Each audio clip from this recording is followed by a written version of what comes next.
En la cena de Navidad, con las velas todavía parpadeando y la nieve golpeando las ventanas, mi papá dejó el tenedor, me miró directo y dijo: «Eres una carga, y ya no puedes vivir con nosotros». El cuarto se congeló. Hasta el gravy en mi plato se sintió más frío. No grité ni me rompí. Solo observé al hombre al que había mantenido económicamente por años, comportándose como si él fuera quien me estaba dejando ir. A la mañana siguiente, hice mi maleta, bajé las escaleras y les dije que ya no iba a pagar ni un solo recibo de esa casa. Y fue entonces cuando mi papá hizo algo que ninguno esperaba. Siempre creí que la Navidad ablandaba a la gente, que incluso en una casa como la nuestra, donde la tensión vivía en las paredes y el silencio hablaba más fuerte que cualquiera, había por lo menos una noche al año en la que intentábamos fingir que éramos una familia. Pero esa ilusión se rompió en cuanto las palabras de mi papá cortaron el aire. Y cuando el shock se disipó, la verdad se me asentó en el pecho como una piedra. No era algo repentino. Esto llevaba años construyéndose. Nuestra casa estaba en la orilla de un suburbio tranquilo, un lugar donde todas las demás casas tenían céspedes perfectamente recortados y coronas brillando en las puertas. La nuestra siempre se veía más apagada. Cuentas apiladas en el mostrador, corrientes de aire entrando por ventanas cuarteadas, el zumbido de un calentador viejo que ya no daba para más. Pero aún así, de alguna manera, yo mantenía las luces encendidas. Literalmente. Las pagaba desde los 21 años. Al principio era nomás mientras tu papá se recupera. Luego fueron las despensas, luego el agua, luego el internet, hasta que terminé pagando absolutamente todo lo que esa casa necesitaba para funcionar. Me decía a mí misma que estaba ayudando. Es lo que hace la familia. No me daba cuenta de que estaba cargándolos a todos mientras fingía que no me estaba rompiendo. Mi mamá siempre tenía una forma de suavizar las cosas, aunque ni ella se lo creyera. Tu papá solo está estresado, decía mientras movía la pasta con los mismos gestos cansados, como esperando que el vapor escondiera la tensión en su voz. Trabajaba medio tiempo en un lugar del que nunca hablaba, y cuando se mencionaba el dinero, actuaba como si fuera algo fuera de su control. Tal vez así sobrevivía, pretendiendo que no veía cómo cada centímetro del peso caía sobre mí. Luego estaba Lena, 17 años, mirada afilada, siempre escuchando. Aprendió desde chica a leer el ambiente antes de entrar a un cuarto. Veía cómo me observaba en las cenas, como si esperara que alguien en la mesa se levantara y pidiera perdón por lo injusto de todo. Nadie lo hacía, pero ella lo entendía, aunque no pudiera decir nada. Grant, mi papá, no trabajaba desde hacía años. Oficialmente, porque la empresa recortó personal. Extraoficialmente, porque no quería que nadie le dijera qué hacer. Pasaba los días caminando por la sala con la tele de fondo, a veces murmurando que el mundo ya no respetaba a hombres como él. Pero bien que respetaba los víveres en el refri, el agua caliente y el wifi que lo entretenía. Todo pagado por mí. Pensé que si seguía dando, algún día me vería. No como un cheque ambulante, sino como la hija que decía amar. Esa fue la mentira con la que viví. Y aún así, la noche en que me llamó carga con tanta naturalidad, como si lo hubiera ensayado por meses, todo dentro de mí hizo clic. No era un arranque emocional. Así es como me veía. A la mañana siguiente, cuando cerré el cierre de la maleta, entendí algo que nunca me había atrevido a admitir. Irme no era lo peor que podía pasar. Quedarme sí lo era. No dormí después de la cena de Navidad. Solo me quedé viendo el techo, repitiendo su voz una y otra vez. Eres una carga. Ya no puedes vivir con nosotros. Las palabras no resonaban. Cortaban. Cada repetición era un recordatorio de que el hombre al que había protegido del mundo no creía que yo mereciera un lugar en su casa. Pero lo más extraño no fue el dolor. Fue la claridad. Como a las 3 de la mañana me levanté, me puse un abrigo y caminé por la casa en silencio. La sala olía a pino y a cazuela recalentada. Las luces del árbol todavía parpadeaban, suaves, como fingiendo que nada había pasado.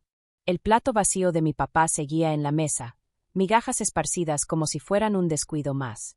Se veía tan normal, y tan cruel. Mi mamá había dejado su taza en el mostrador, el té ya frío, el labial apenas visible.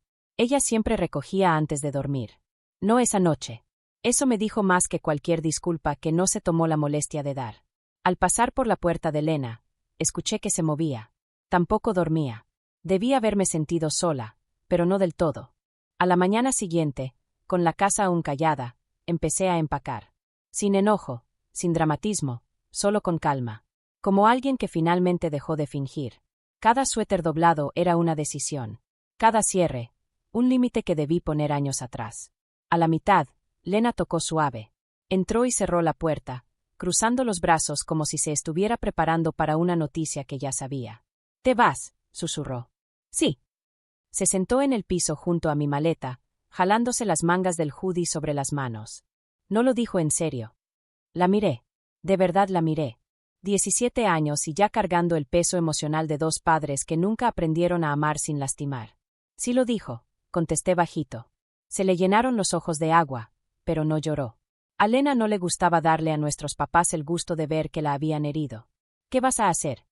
«Lo voy a resolver. Y lo primero es dejar de pagar los recibos». Levantó la cabeza de golpe. «Zoe, no pueden pagar nada sin ti». «Lo sé». No estaba sorprendida porque creyera que estaba mal, sino porque era la primera vez que me escuchaba decir algo tan firme, tan definitivo. Por años, había vivido en un ciclo. Ellos tomaban, yo daba. Ellos pedían, yo cumplía. Y el momento en que yo necesité humanidad, mi papá soltó una frase que rompió cada ilusión que tenía de nosotros. Irme no era venganza, era liberación. Pero, siendo honesta, una parte de mí sí se preguntaba si por fin entenderían lo que yo había estado cargando, cuando tuvieran que cargarlo ellos. No por deseo de hacerlos sufrir, sino porque tal vez las consecuencias eran el único idioma que mis papás entendían. Al mediodía, mi maleta estaba junto a la puerta. El sol de invierno entraba por las persianas en líneas delgadas, iluminando el polvo en el aire. Todo se sentía suspendido, como si la casa contuviera el aliento. Por primera vez en años, no me daba miedo lo que pasaría si decía que no. Me daba miedo lo que pasaría si no decía nada. Y cuando tomé la perilla de la puerta, lista para salir de la única casa que había conocido, una verdad se asentó en lo más hondo. La verdadera carga, nunca fui yo. Me fui antes de que saliera por completo el sol. El cielo todavía gris, ese gris frío que hace que todo parezca más silencioso de lo que es. La casa no se movió cuando la puerta se cerró detrás de mí. No hubo pasos apresurados, ni un espera, hablemos. Solo silencio. Muy apropiado. Era lo único que siempre me habían devuelto. Con mi maleta en la cajuela, manejé al departamento de Jade, en el centro. Su lugar era pequeño, apenas suficiente para 2 personas sin chocar codos en la cocina. Pero en cuanto abrió la puerta, el aire se sintió distinto. Más ligero, como si las paredes no guardaran años de decepción. «Pareces que no has dormido en un año», dijo. Me jaló hacia un abrazo.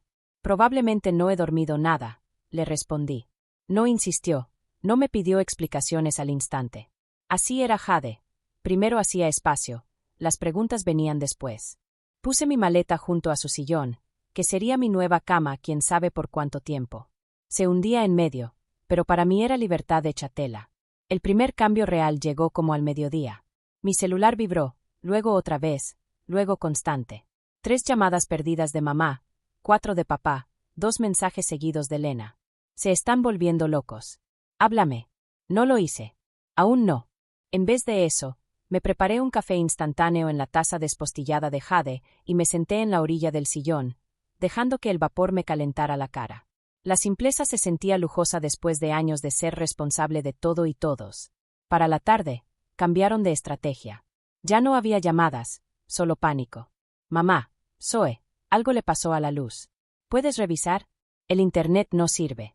La presión del agua bajó. «Por favor, contesta».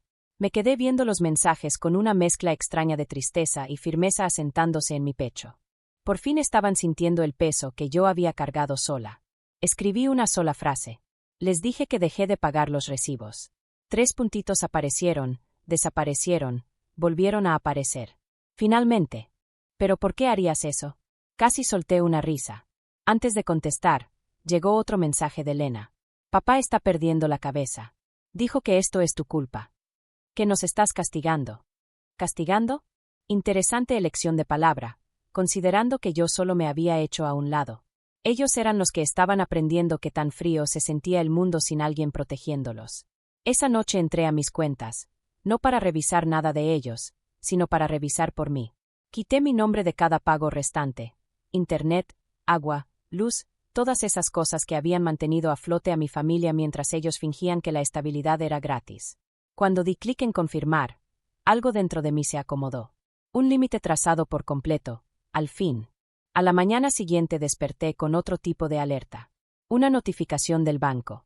Intento sospechoso de inicio de sesión. El corazón me dio un golpazo, después otro más rápido. Abrí la app. 3 intentos fallidos. Un intento de cambiar la contraseña. No necesitaba a un detective para saber quién era. Mi papá ya no podía controlarme. Ahora quería controlar mi dinero. Jade vio mi cara cuando entré a la cocina. Zoe, ¿qué pasó? Le mostré el teléfono. No solo están en pánico, dije bajito. Están desesperados. Y la gente desesperada toma decisiones peligrosas. En cuanto vi esos intentos de acceso, algo dentro de mí se enfocó, no en miedo, sino en claridad. Esto no era solo una familia rompiéndose. Era lo que pasaba cuando las personas que han apoyado todo su peso en ti, de pronto descubren que están parados sobre la nada. Cambié todas mis contraseñas, banco, correos, streaming, todo, hasta que tuve que revisar 2 veces mis propias notas para acordarme de las nuevas. Luego llamé al banco, expliqué la situación y dejé que blindaran mi cuenta tan fuerte que casi parecía que pedían un escaneo de retina para mover un centavo. Cuando terminé, mi celular volvió a sonar. Era Lena. Papá está gritando, decía. Dice que saboteaste la casa. Mamá está llorando. No saben qué hacer. Me quedé viendo el mensaje con el pulgar suspendido. No quería esto para Lena. Ella seguía siendo solo una niña atrapada en un ambiente que no creó. Pero cada vez que la culpa intentaba asomarse, me repetía. Yo no les hice esto. Ellos se lo hicieron solos. La llamé. Contestó al primer timbre, susurrando como si se escondiera en un closet. Está perdiendo la cabeza, respiró. Creo que intentó meterse a tus cuentas. Lo sé, dije. Soltó una grosería bajito. Claro que lo hizo. Un golpe sonó detrás de ella. Algo pesado. Tal vez una silla contra el piso. Su respiración se cortó. Me tengo que ir, susurró. Por favor, cuídate. Esa última frase se me quedó pegada mucho después de que la llamada terminó.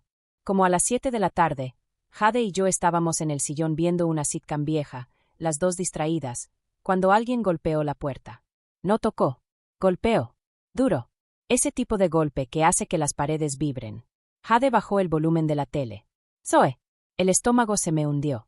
Ya sabía. Caminé hacia la mirilla, cada paso más pesado que el anterior. Cuando miré, se me cortó el aire. Grant. Cara roja, mandíbula apretada, los puños cerrados a los lados como si estuviera listo para romper la puerta con las manos. Zoe. Gritó. Abre la puerta. Jade se puso detrás de mí, susurrando. No abras eso. Golpeó otra vez, más fuerte. ¿Crees que puedes irte así? ¿Crees que puedes quitarnos todo después de lo que hemos hecho por ti? Esa última frase casi me hizo soltar una carcajada amarga.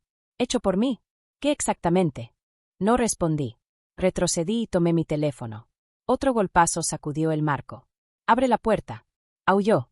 Voy a llamar a la policía, dije, lo suficientemente fuerte para que me escuchara. No te atreverías, escupió. Marqué. La despachadora contestó con calma. 911. ¿Cuál es su emergencia? Mi papá está tratando de entrar a la fuerza al departamento de mi amiga, dije. Está golpeando la puerta y gritando. No debería estar aquí. Grant debió escuchar esas palabras porque, de inmediato, los golpes se detuvieron. Por un segundo, todo quedó en silencio. Luego gritó. Maldita ingrata. Los oficiales ya van en camino, dijo la despachadora.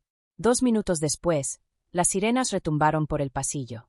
Jade contó los pasos que se acercaban, firmes, disciplinados, decididos.